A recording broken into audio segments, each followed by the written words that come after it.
So that's it. You are the one, if you don't engage them together, not with you, but among them, then they don't profit from that. And who's going to be a leader with no one? You are a leader because you have followers, and you have to deal with those followers that are going to be totally different.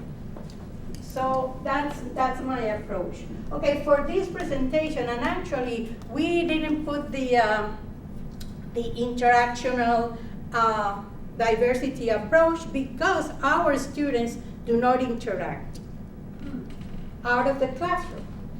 So mainly we have here the classroom interaction, and that's where we are going to focus. So who do we consider international students? We go to teach in Jamaica, we go to teach, I believe, also in Belize?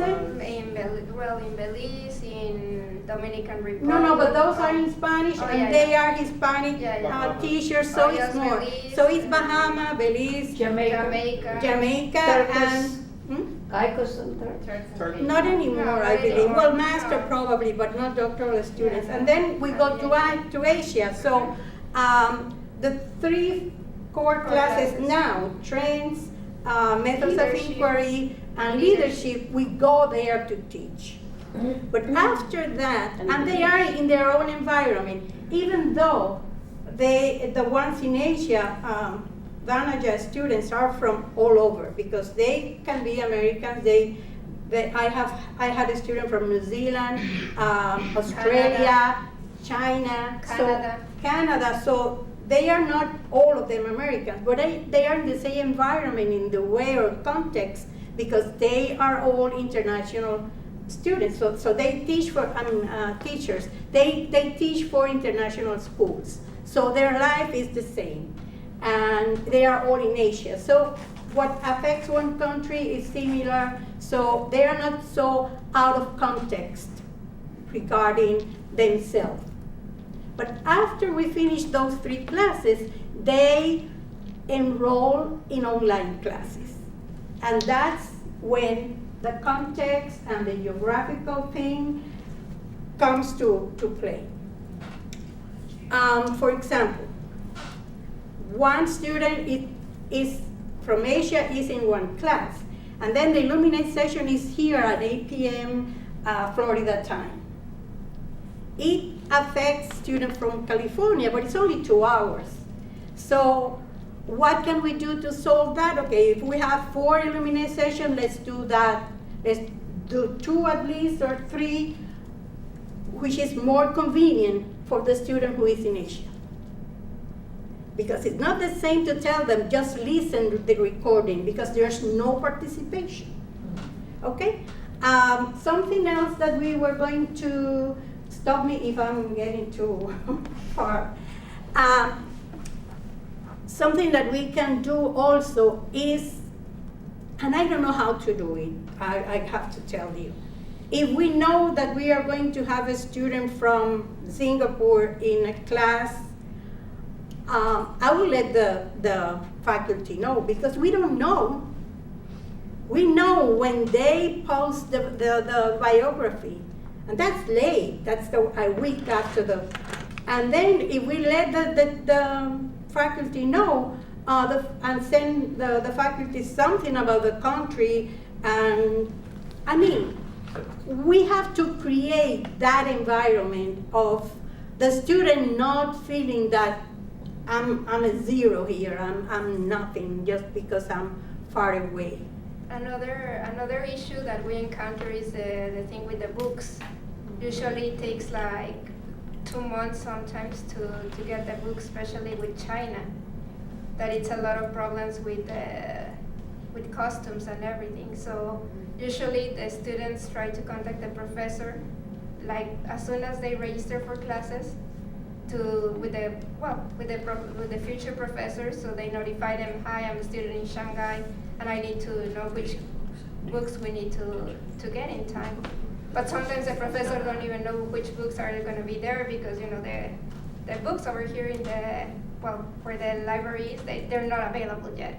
So we need to put in contact with the faculty, and it's sometimes a little bit challenging for them because we don't have available the materials and all of that. So, okay, so that's your something that we department. can, something that we can get them engaged. Yeah, but actually, what we need to do is that we are on target. If they call me, or email me, where can I find the book? I'm not just going to forget about that. I have to follow up. Exactly.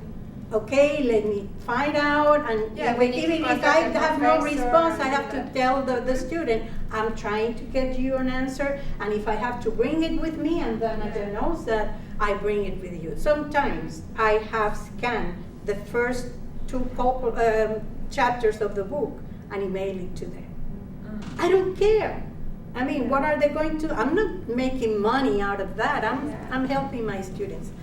Silvia, just from the administrative perspective, when you said, and I think it's a great point, that the point you're making of knowing beforehand where your students come from.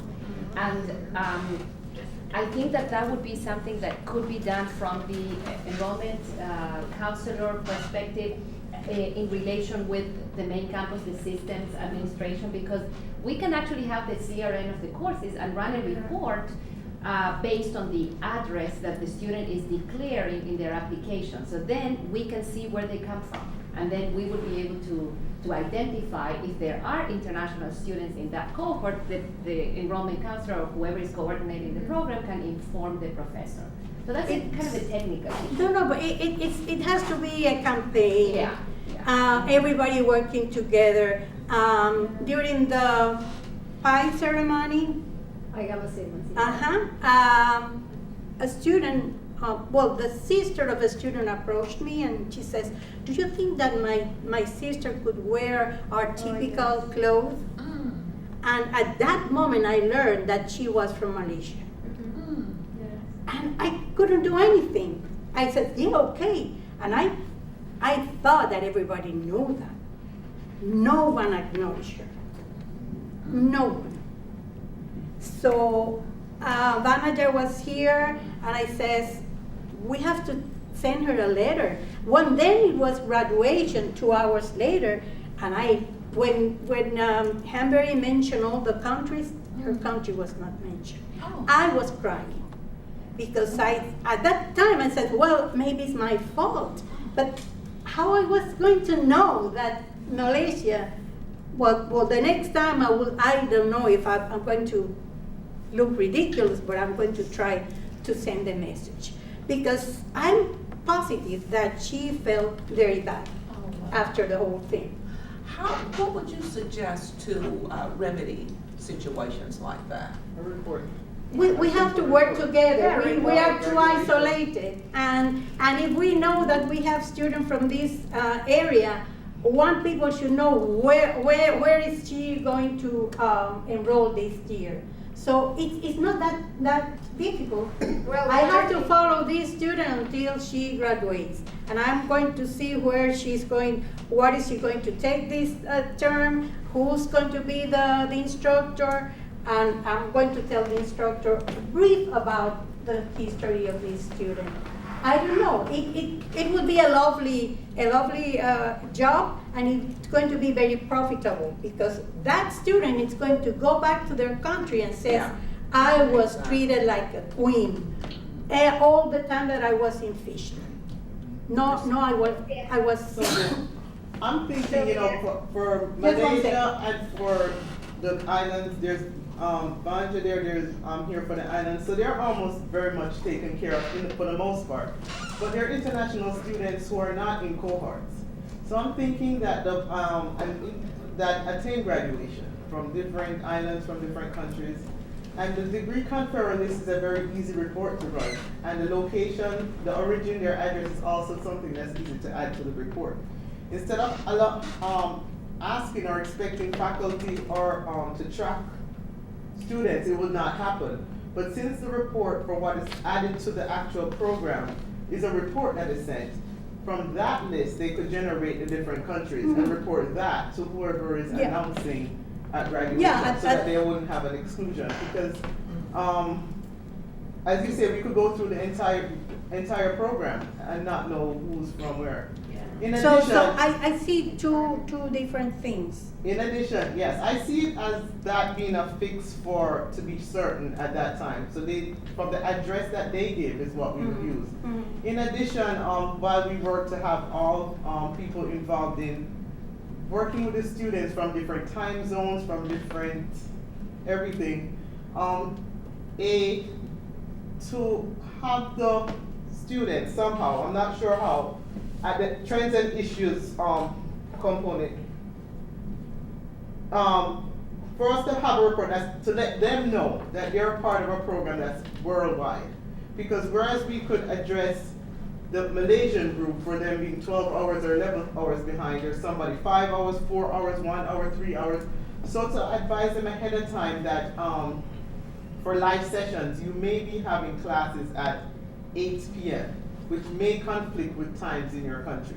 So there's an awareness up front that your time is something that you might have to adjust, as well as the instructors. But remember, we have so many adjuncts and so many full-time instructors that we're not quite yet at the point of getting too much information out to, that in the interim, we could put it as an introduction to them and work on our part as we Okay, continue to the process. I totally agree with you. However, if we don't put them together, our students here are going to profit from diversity, and that's what we are talking about. Absolutely, but I'm trying to find like a fix in the Oh, no, beginning no. while we work on a longer term fix, you know. But we have to move both sides to a common ground. Okay, this week is going to be in your time, this week is not going to be in Asia time, but let's try something that doesn't hurt both sides. Thank you. Vanaja, please. Yeah, Sylvia. Uh-huh. No, I just wanted to add that actually when students from the Asia cohorts are going to graduate, I know who's going to come for the graduation ceremony. But the thing is that the information that is communicated back to the campus doesn't get filtered down and reach, like you said, when JNT came for the graduation, I knew she was coming. I had already informed, Fischler that she was coming, but somehow at the graduation ceremony, like you said, nobody seemed to know. So maybe as far as issues of international students, if there could be a person or a section in the department where we could inform these kinds of things, that would be great. Communication is a real issue, because in academic affairs, we're just hearing about the book thing. I know Dave is in charge of the book orders, and his just approved concept paper is on ebooks and stuff like that. But it seems like there's a break in there's a disconnect in communication between, like, she knows all the students, but maybe the DECs don't know, you don't know, and it's like we need some kind of liaison, diversity liaison, to be able to communicate between all the departments. Okay, if the salary is good, I will take it. Okay. Okay, so thank you, Vanaja. So at this point, and going back to the beginning, this is advertisement. This is an effort to increase enrollment, an effort to increase retaining students and graduating students. And it's not extra money, it's extra effort. It's what is called engagement. I am totally grateful to Fischler and to Nova. And I know engagement makes me laugh sometimes, but it's real, it's from the bottom of my heart. And I want other people who work with me or I work with them to feel the same thing. We are able to do something to bring more students to our school. It doesn't depend on, videos or teachers or lowering tuition, because when we lower tuition, we don't get the best students. That's the bottom line. But you know, Sylvia, I hear what you say. I think that's so excellent to be thinking along those lines. But as Michelle was saying before, part of the infrastructure is communication.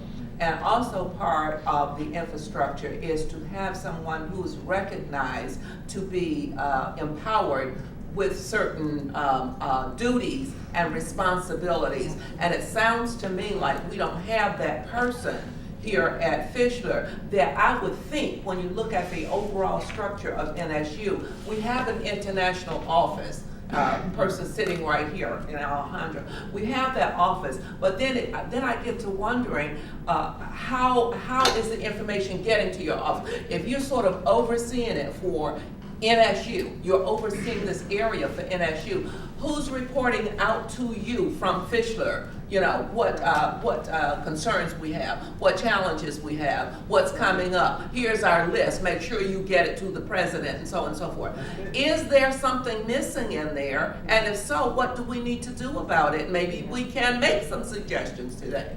Right, and I totally agree with you. And in the past, I'm conscious of the fact that when we had a group from Ecuador, we knew exactly that that group was coming. When we had a group from Malaysia, we knew exactly that that group was coming. But probably the structure was different because there was a unit, or there was there was something there that was aware of the fact that these students were coming. And as Vanna just says, she communicates with the whoever she needs to communicate with, that somebody from Malaysia is coming. But then that unit that you're talking about probably needs to be acknowledged so that we can have that connection in a way. Absolutely. Yeah, probably that's what. We need like Ambassadors, I don't know. we need just a certain structure or something That's that right. A connects to B and B to That's C, right. and that's it. I mean, we're even thinking in our office to have that ceremony where the international students wear their flags Yes. around their neck on top of the gown. But we haven't been able to actually operationalize that because we are uncertain sometimes of who's coming, who's not coming. But again, it's a job that has to be done together. You know? But we have a lot of students from Mexico coming in like Yeah. every year or.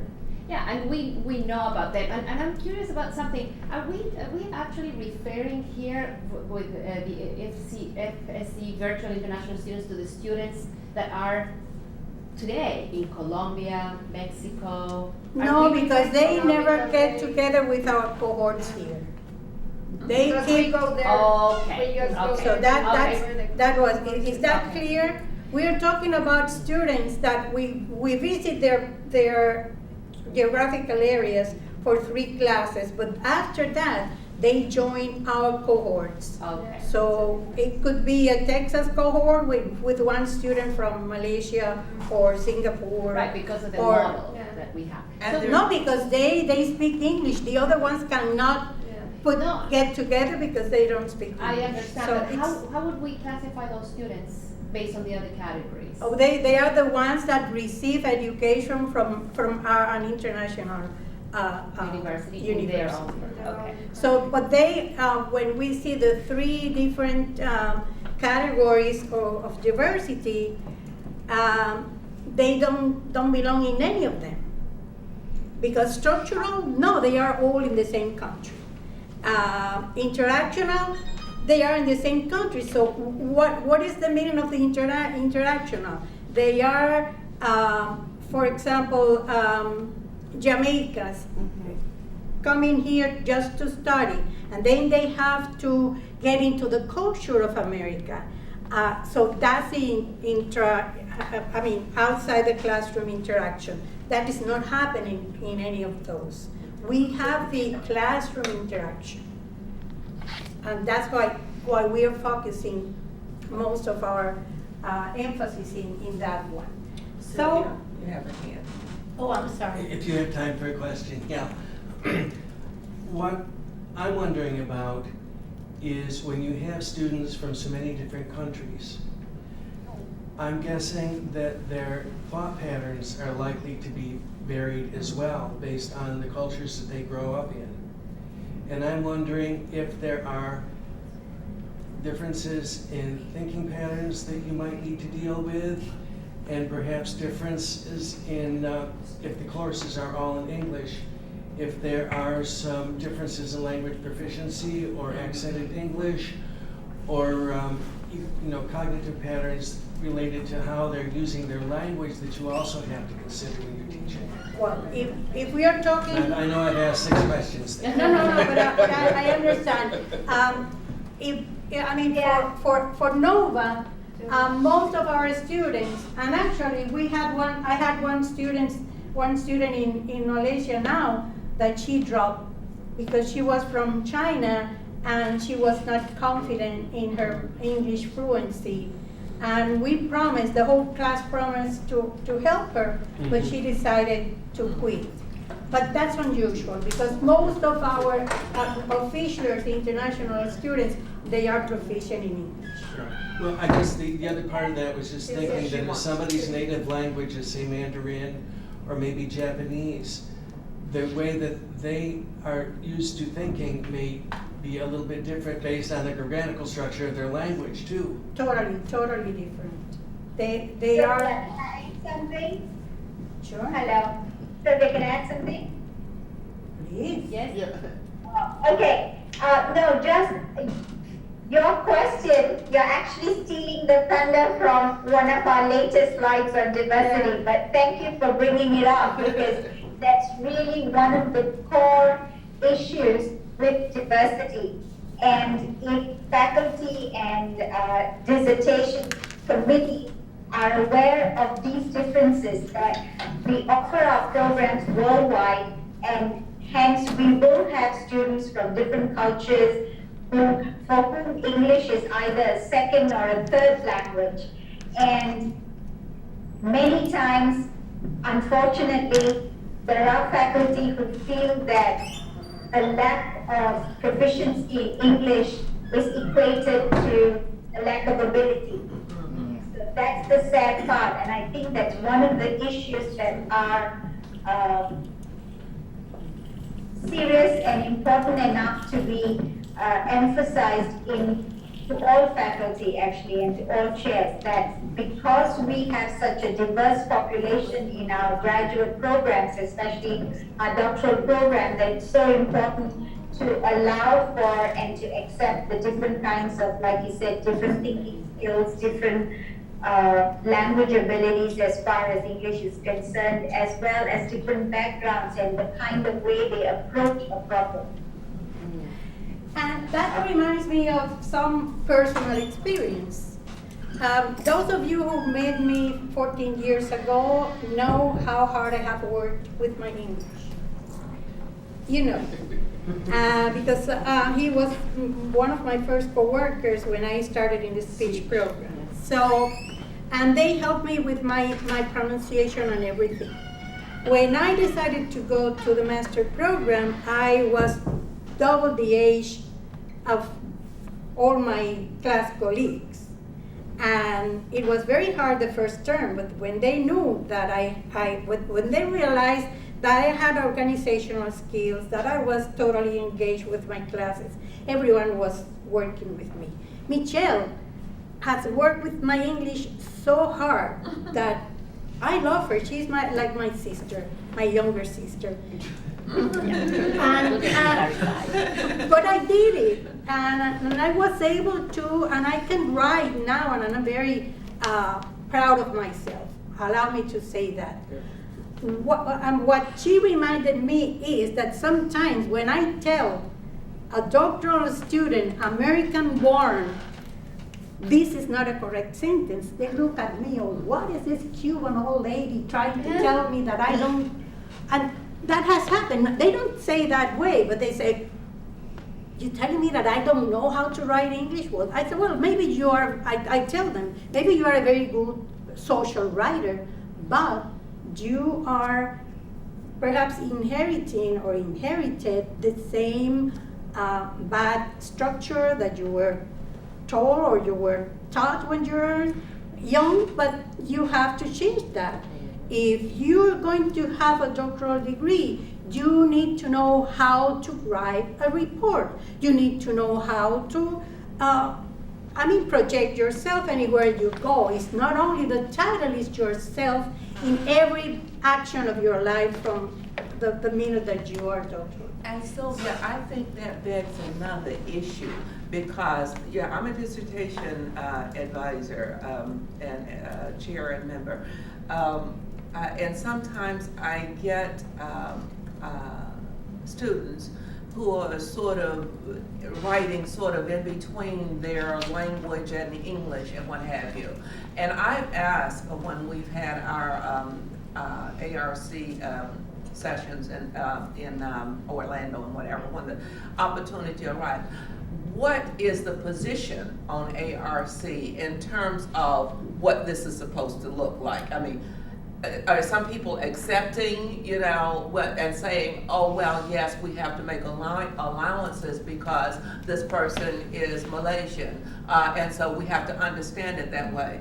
Or are we saying, no, you gotta get this right because, this is English and you gotta get, but I don't know that we have a position on that. Does anyone? No, they have to find an editor if they cannot do it themselves.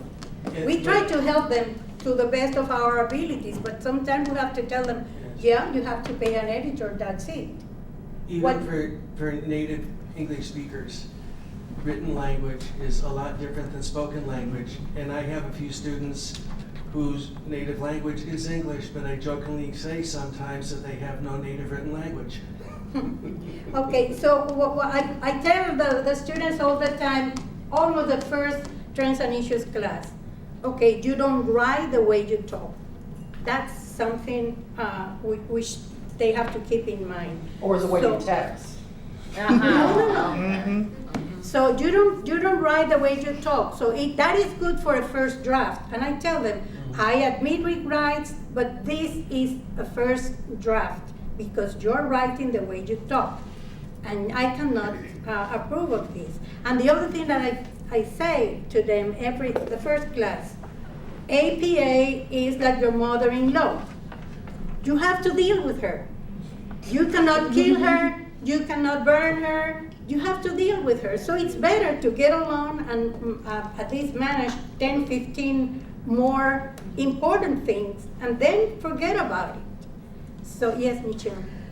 I don't know, I've always said this for many years that I don't understand why at the doctorate level. I mean, I know, okay, you have to be this smart to get to the doctorate, but why is there not an academic writing course through ARC or I don't know who that should be offered the first or second semester, and every student should have to pass it, even if it's just a 1 credit, 4-week, because they don't want to take this, they don't want to do this 4-week, 8-week course. They are trying to do that. They are practicing that or rehearsing that, or and I think that for next year I think it's very important. It is very important, but it depends on the person.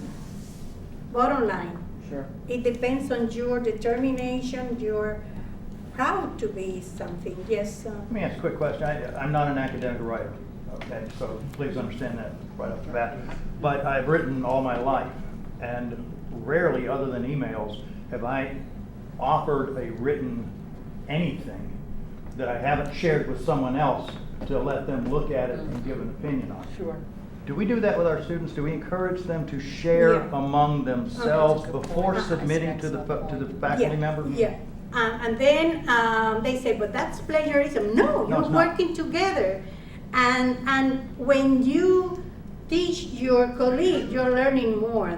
And then the same thing. So, okay, I review yours, you then review mine. And what I do also is I bring to the next class some of their postings are on some assignment without their names. Okay, you're going to grade this. This here is the matrix or the rubric, grade it. And you're going to grade the APA for this one. And then they have to show which one are the mistakes. So it kills you, but because when you are 8 hours doing that, at the end of the day, you just want to drop in the floor and sleep anywhere you are. But I mean, I want to focus back to diversity because this is our winning card. Use diversity. I remember always when I came, and I've been in Fisher 14 years. We graduate most African American. Well, okay, but we graduate a lot of diversity here. Mm-hmm. And we have to use that on our own profit to teach, to learn, and to promote our school. Okay, so our next. Sylvia, can I just make a quick comment? I know we're talking about international students here, but I think sometimes we forget that even within the United States, there's a great deal of difference. You've taught in Alabama, Dolores, Dolores and I and Brian, we've all lived in Alabama. And I love to teach there. But see, just as you were saying, if people don't speak English, there's an assumption that they're not as bright. We have felt that about students in Alabama, and they're just as bright as anywhere else. Students in Alabama, and I grew up in the Northeast, that was a very different culture. I grew up in the New York, New Jersey area, and when I moved to Alabama, I had to learn that culture because it was totally different. And the language. And the language. Oh, yes. Yeah, because